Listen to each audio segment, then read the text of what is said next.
In today's video, I want to talk about what's stopping you. You see, I come across business owners all the time that say, next year I'm going to. Once this is over, I'm going to find that if only I... And the simple fact is, they're all excuses.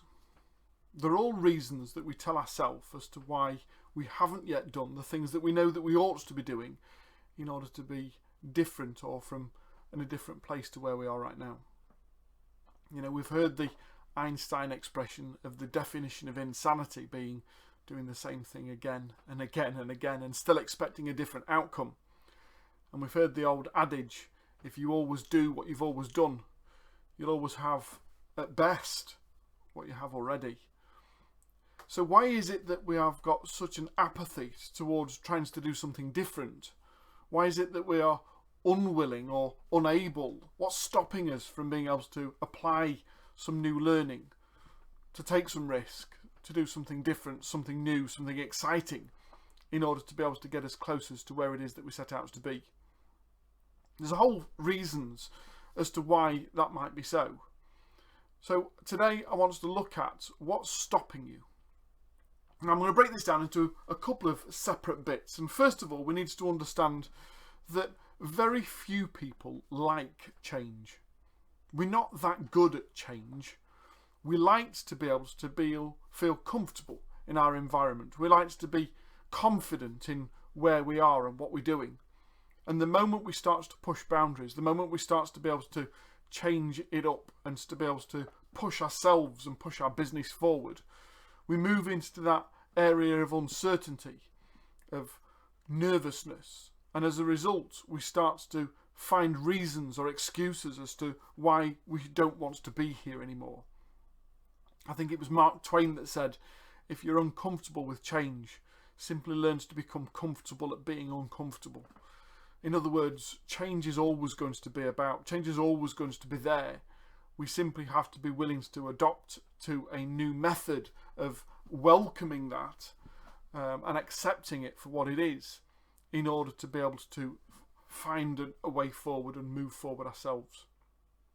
So I want us to start by talking about the 4 stages of change and understanding that as we go through change, that there are stages of change that we need to go through, and understanding as to what they are in order will help us to establish as to where we are in that process and what we need to push ourselves towards. Now this comes back from the 1960s, the late 1960s, and some research was done into team and team dynamics. And yet what we found is that in actual fact, as an individual level, it is just as applicable as it is in understanding the differences between people within a team when things change.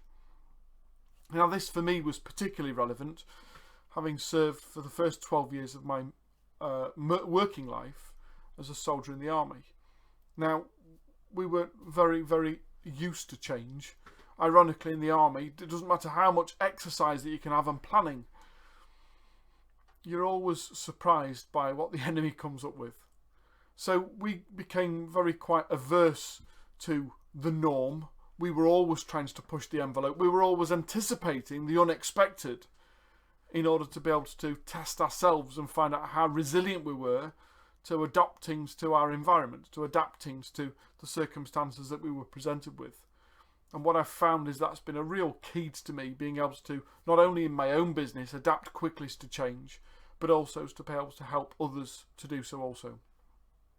So first of all, there isn't a well-known acronym here. I can't spell something out for you to easily remember. There are just 4 letters that we're going to look at in a little bit more detail that start FSNP, or Foxtrot Sierra November Papa. And the first of those is form.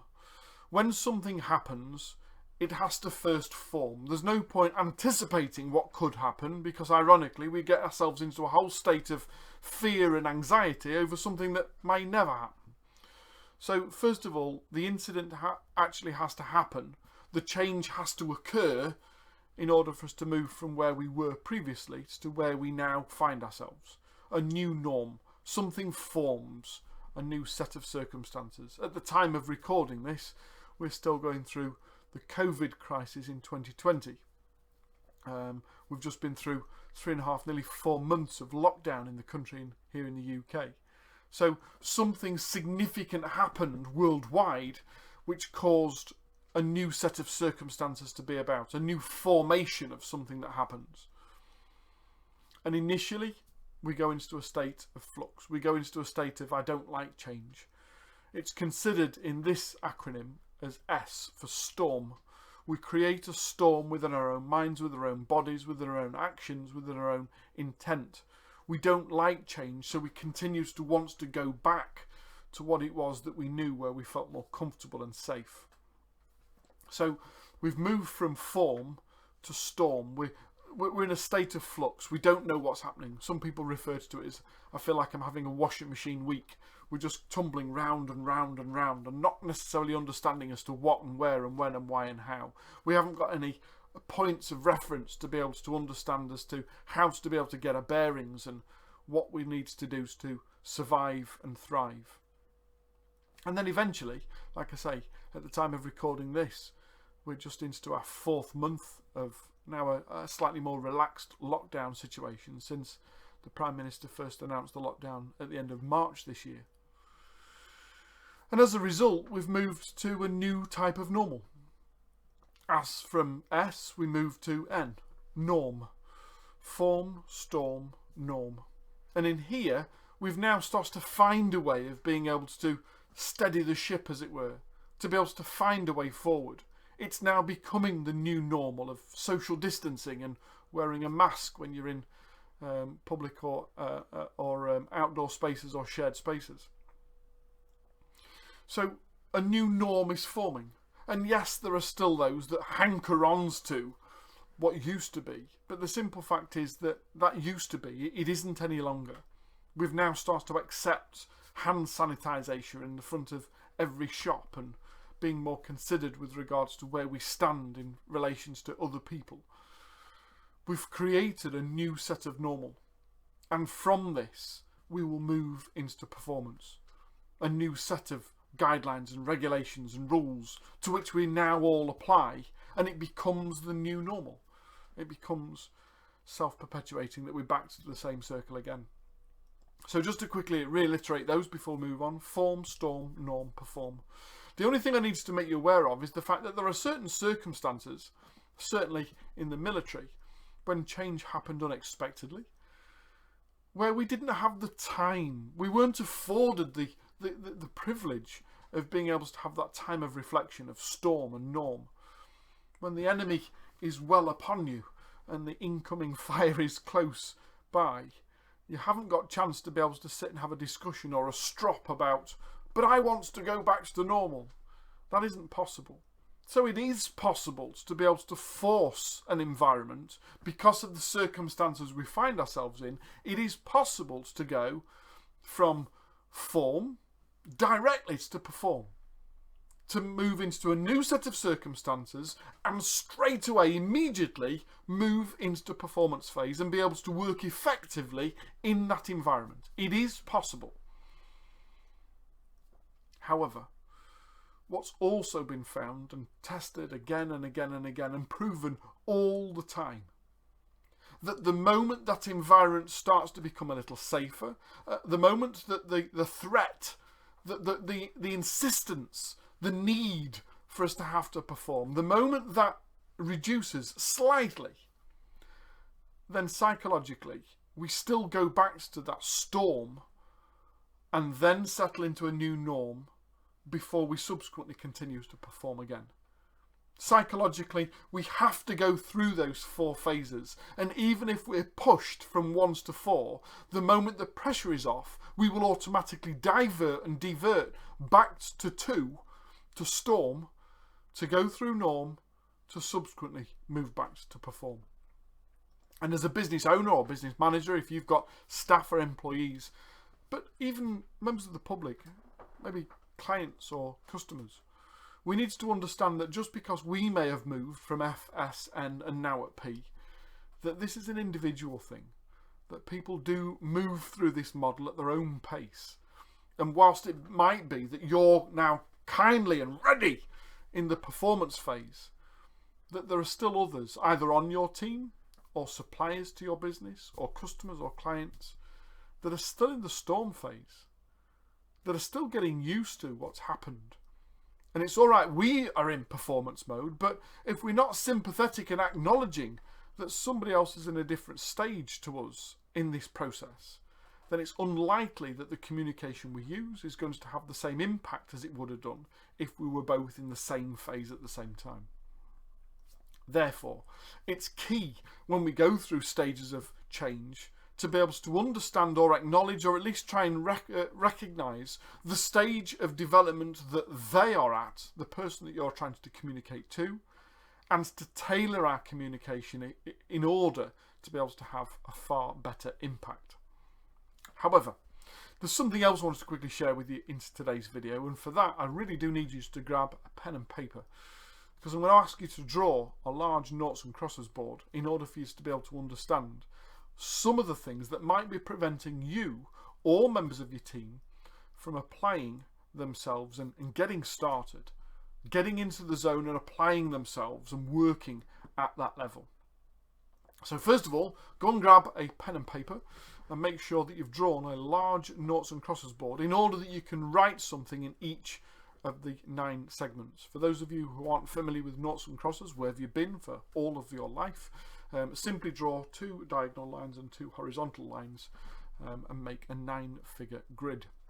On the left-hand axis, I want you to be able to write challenge, or the level of challenge. And on the bottom axis, I want you to write skill level. So skill is at the bottom and challenge is along the side. And what we need to understand is it's dependent on the level of skill and the level of challenge that we're being presented with as the likelihood of us being enthused or discouraged to take it on. Let me quickly give you an example. Let's put some words in these squares so you get a good understanding of where we are and what I'm talking about. So first of all, in the bottom left-hand corner, down in the box number 7, if you like, if we're going to number it 1, 2, 3, 4, 5, 6, 7, 8, 9, bottom left-hand corner, where we've got a low level of skill and a low level of challenge. Low at the bottom, high at the top. Low at the left, high at the right. In the bottom corner, in box 7, I want you to write the word apathy and understand that we are apathetic to doing things which are of a low skill level that don't require a lot of us and in actual fact don't challenge us at all. It's just one of those mediocre to-do tasks. We don't tend to get excited about tying our shoelaces. It's just something that we have to do when we put shoes on. So apathy. And understand that if we're giving people tasks that are less than they are capable of delivering, that doesn't challenge them, that they are far more skilled over, if we continue to overload people with tasks in this bracket, it's likely that they're going to develop a level of apathy towards it. It's simply bums on seats and manana. Box 8, bottom middle, where we've got a mid-skill level but still a low challenge level. I want you to write in box 8 the word boredom. And the simple fact is, if you're asking them to do something that's a little bit more challenging, that requires a certain level of skill, but in actual fact, in terms of challenge level, in terms of their competency level, they're not challenged by it at all, then very quickly they're going to get bored. And just to finish the rest row off, if we're in box 9 now, bottom right hand corner, a high skill level but a low challenge level. At best, they're going to be very relaxed in their application of this. High skill, highly technical, not being challenged at all. Chillax, man. They'll do it, but there's going to be no enthusiasm for doing it. We're going to do it to the minimum required standard. So let's move up a gear. Let's go to box 4. Midline, left hand side, where the skill level is low, but in actual fact the challenge level is now medium. And I want you to write the word worry in there. You see, if the skill level is required is low, I don't need to know that much for it, but I'm now being challenged quite a lot for it, I might start to worry about what your expectations of me are. I might start to worry as about whether I'm capable of doing this. If I haven't had the right training and experience and guidance and support, and you're now expecting me to do something quite technical, it might start to create worry, concern as to whether I'm the right person for the job or whether I'm doing it correctly. I want you to jump over to box 6 on the far right hand side, where the skill level is high and the challenge level is quite medium. And this is where we're going to find a very controlled approach. The skill level is very high. I'm very good at competent at this. The challenge is mediocre. I can get away with it. I could do a little bit more, but I can cope with this. I'm going to do this in a very controlled environment, and you're going to find a very dictated to, a very by the book type method of completing it. And I want you to jump to box number 1, where the skill level is low, but the challenge level is really, really high. I haven't got a lot of skill in this area, but I'm really being pushed to the far level of my competency. I'm being really challenged by what it is that you expect me to be able to do, or that you expect you to do. I want you to write in box 1 the word anxiety. You really are going to become quite anxious if you haven't got much skill and you're really being challenged by what it is that you're being expected to do. You're going to create a lot of worry, of angst within you. And as a result, you might be overly cautious. You might start to put this off. You might start to be apprehensive about it so significantly that it impacts other areas of the business or other areas of your capability. You might stop sleeping properly. You might be off your food. There's a whole series of things that if we haven't provided the right level of skill and we're expecting them to do something at the very, very height of their capability, watch out. We can't be in that zone for long before it starts to have quite a significant impact on both physical and mental health. So box 2, skill level medium, challenge level medium. I'm going to say you're quite excited. I've got a certain level of skill and quite a challenging but interesting piece of work to do. I'm going to be quite excited by that. I've got relative skills to be able to approach this program, and I've got a relative interest in it. I'm going to be quite keen to see what I can achieve. So as long as there are parameters to which I'm working, as long as there's some guidance, help and support that I don't feel left alone, then that's likely to be a good place to be. But nowhere is going to be better than box 3 in the top right hand corner, where my skill level is high and the challenge level is high and I'm doing my best work. In box 3, I want you to write the word in flow. This is the zone. This is where you're going to be doing your best work. Now I know you're wondering what's in box 5, and the simple answer is meh. If the level is medium and the challenge is medium, you're just going to get on and do it day to day. Crack on. So rather than writing meh, because I'm not quite sure how to spell it, in there I'd like you to write the words, so what's stopping you? And understand that we've got to have a certain level of skill and a certain level of challenge that excites us sufficiently to be able to apply our new learning. And it's all about being able to move away from boxes 1, 4 and 7 and move towards boxes 3, 6 and 9. Or at least from 9 to 6 to 3. Because once we're in flow, everything seems to be going our way. It's about being able to understand this along with the FSNP model that I've shared with you today and accept the fact that when we are in our flow, everything seems to be going well. And the more that things seems to be going well, the more encouragement it gives us to be able to continue to drive us and our thoughts and actions further forward. Hope you've got something from today. Been really interested to be able to find out and get some feedback from you. Look forward to being able to share some more with you again soon. That's Jay Allen from My True North. Take care. See you soon.